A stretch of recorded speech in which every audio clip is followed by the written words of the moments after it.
ก็ขอให้พวกเราได้อยู่รวมกันแล้วก็ให้รักษาจิตไว้แล้วก็บันทึกบุญไว้แล้วก็สร้างบุญไปด้วยกันนะก็ขอให้ความดีนี้ติดตามเราไปทุกภพทุกชาติยิ่งเราสวดมนต์บทมหาจักรพรรดินั้นนั่นหมายถึงว่าเราปิดอบายภูมินะเราไม่ไป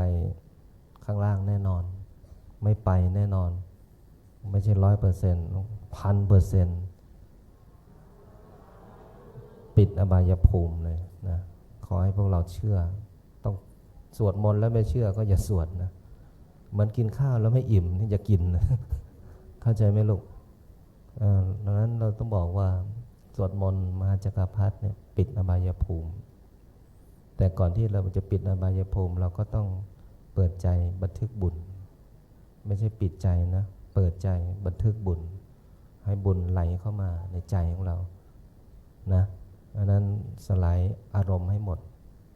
คลายอารมณ์ที่ไม่ดีแล้วก็อารมณ์สบายสบายจิตสบายสบายแล้วสวดมนต์ก็สบายสบาย